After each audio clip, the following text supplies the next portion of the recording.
नमस्कार मित्रों, मैं पंडित सुनील झा शास्त्री आज इस वीडियो के अंदर में हरतालिका तीज व्रत कथा सुनाने वाला हूं। तो अगर दोस्तों मित्रों आप लोग ने अगर हमारे YouTube चैनल को अभी तक सब्सक्राइब नहीं किया है तो पहले सब्सक्राइब कर दें, साथ में बेल आइकॉन घंटी को अवश्य दबाएं। तो इसी तरह का धर्मशास्त्र ज्ञान का वीडियो का नोटिफिकेशन सबसे पहले आप तक पहुंचते रहेगा। हरतालिका तीज व्रत कथा प्रारंभ। जिसके दिव्य केशों पर मंदार आक के पुष्पों की माला शोभा देती है और जिन भगवान शंकर के मस्तक पर चंद्र और कंठ में मुंडों की माला पड़ी हुई है, जो माता पार्वती दिव्य वस्त्रों से तथा भगवान शंकर दिगंबर वेश धारण किए हैं, उन दोनों भवानी शंकर को नमस्कार करता हूँ। कैलाश पर्वत के सुंदर शिखर पर माता पार्वती जी ने श्री महादेव जी से पूछा, हे महेश्वर, मुझसे आप वह गुप्त से गुप्त वार्ता कहिए, सबके लिए सब धर्मों से भी सरल तथा महान फल देने वाली हो। हे नाथ, यदि आप भली भांति प्रसन्न हैं तो आप उसे मेरे सन्मुख प्रकट कीजिए। हे जगतनाथ, आप आदि मध्य और अंत रहित हैं, आपकी माया का कोई पार नहीं है। आपको मैंने किस भांति प्राप्त किया है, कौन से व्रत तप या दान के पुण्य फल से आप मुझको वर रूप में मिले।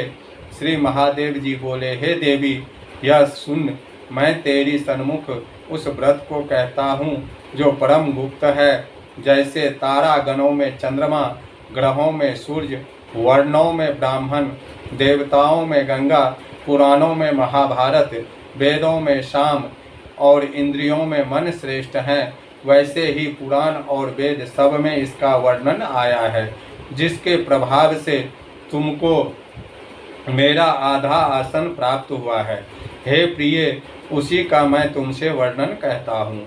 सुनो, भाद्रपद भादो मास के शुक्ल पक्ष के हस्त नक्षत्र संयुक्त तृतीया तीज के दिन इस व्रत का अनुष्ठान मात्र करने से सब पापों का नाश हो जाता है।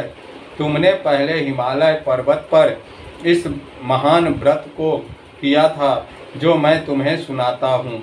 पार्वती जी बोले, हे प्रभु, इस व्रत को मैंने किस लिए किया था, यह मुझे सुनने की इच्छा है, सो आप कृपा करके कहिए।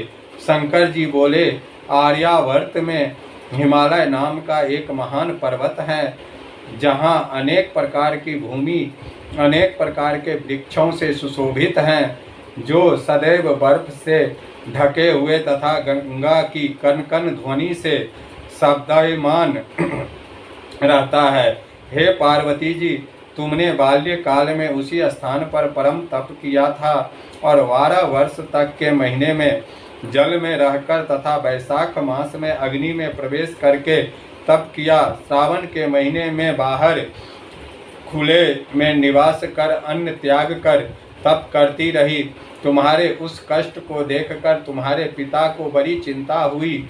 वे चिंतातुर होकर सोचने लगे कि मैं इस कन्या का किससे शादी करूं। इस अवसर पर दिव्य योग से ब्रह्मा जी के पुत्र नारद जी वहां आए और देव ऋषि नारद ने तुम शैलपुत्री को देखा।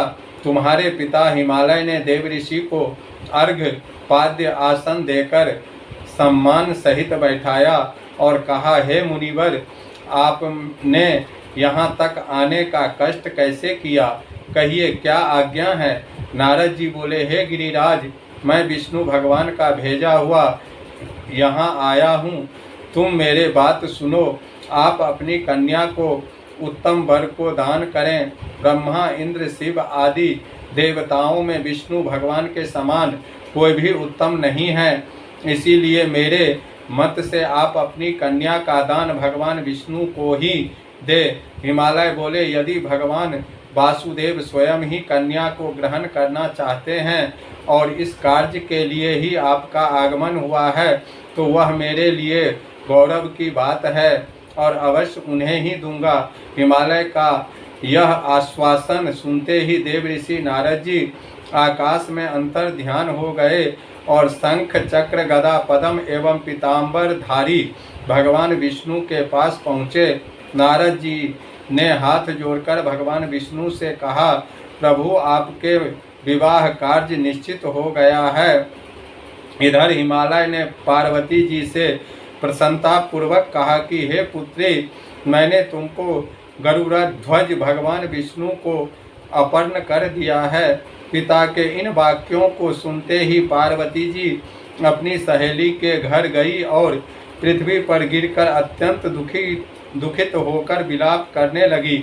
उसको विलाप करते हुए देखकर सखी बोली, हे देवी, तुम किस कारण से दुख पाती हो, मुझे बताओ, मैं अवश्य ही तुम्हारी इच्छा पूर्ण करूंगी। पार्वती जी बोली, हे सखी, सुन, मेरी जो मन की अभिलाषा है सुनाती हूँ। मैं श्री महादेव जी को वरण करना चाहती हूँ। मेरे इस कार्य को पिताजी ने बिगाड़ना चाहा है, इसीलिए मैं निसंदेह इस शरीर का त्याग करूँगी। पार्वती जी के इन वचनों को सुनकर सखी ने कहा, हे देवी, जिस वन को तुम्हारे पिताजी ने न देखा हो तुम वहाँ चली जाओ। तब हे देवी पार्वती, तुम अपनी सखी का यह वचन सुन ऐसे ही वन को चली गई और पिता हिमालय ने तुमको घर पर न पाकर सोचा कि मेरी पुत्री को कोई देव दानव अथवा किन्नर हरण करके ले गया है। मैंने नारद जी को वचन दिया था कि मैं पुत्री का विवाह गरुड़ध्वज भगवान के साथ करूँगा है, अब यह कैसे पूरा होगा। ऐसे सोचकर वे बहुत चिंतातुर हो मूर्छित हो गए। तब सब लोग हाहाकार करते हुए दौड़े और मूर्छा दूर होने पर गिरिराज से बोले कि हमें आप अपनी मूर्छा का कारण बताओ।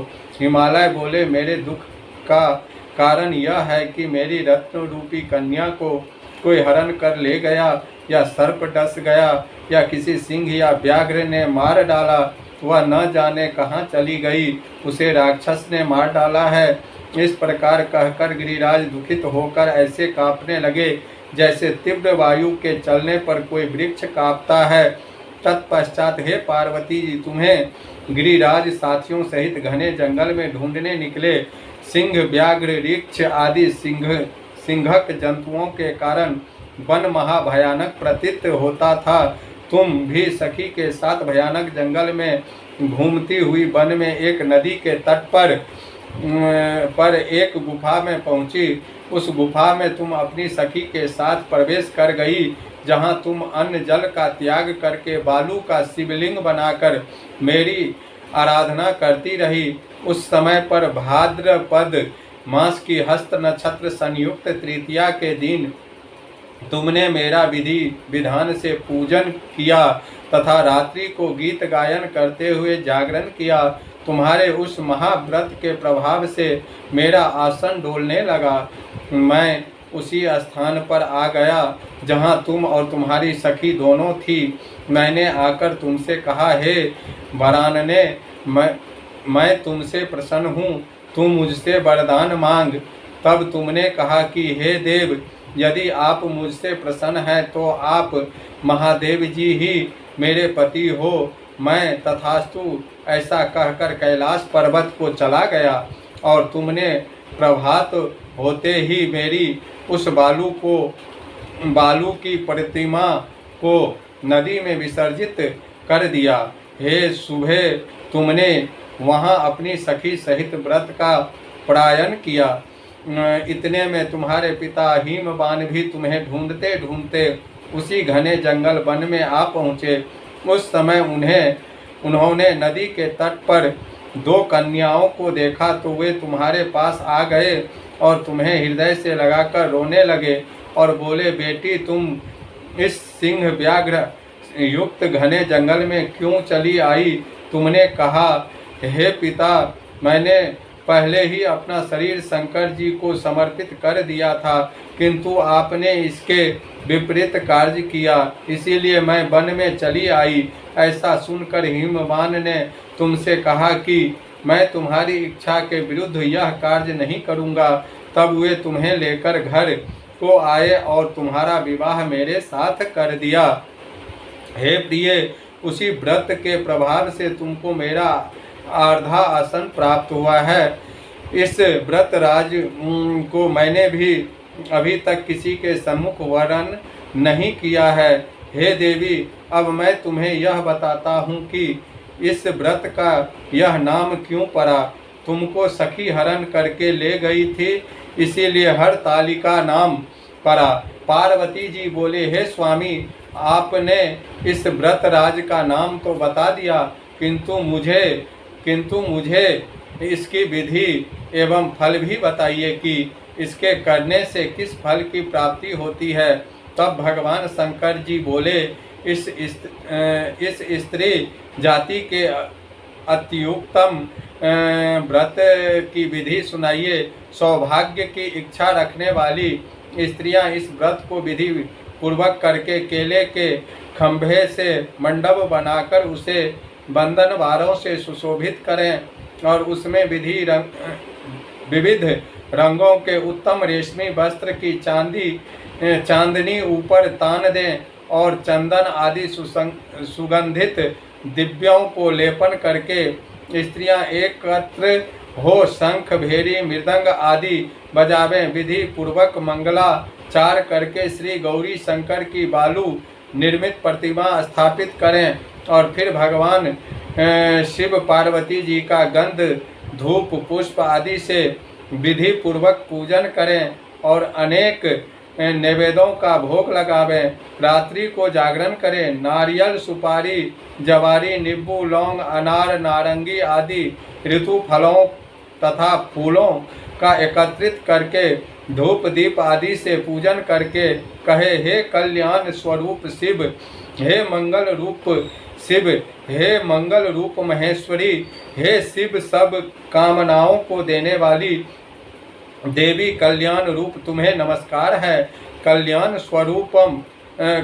स्वरूप माता पार्वती, हम तुम्हें नमस्कार करते हैं। भगवान शंकर जी को सदैव नमस्कार करते हैं। हे ब्रह्मा रूपिणी जगत का पालन करने वाली माँ, आपको नमस्कार है।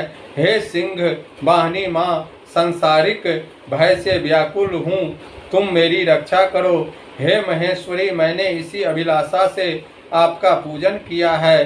हे पार्वती माता, आप मेरे ऊपर प्रसन्न होकर मुझे सुख और सौभाग्य प्रदान कीजिए। इस प्रकार के शब्दों द्वारा उमा सहित शंकर जी का पूजन करें। विधि पूर्वक कथा सुनकर गौ, वस्त्र, आभूषण आदि ब्राह्मणों को दान करें और इस प्रकार से व्रत करने वाले के सब पापों नष्ट हो जाते हैं। बोलिए हरतालिका व्रत कथा पूर्ण हुआ।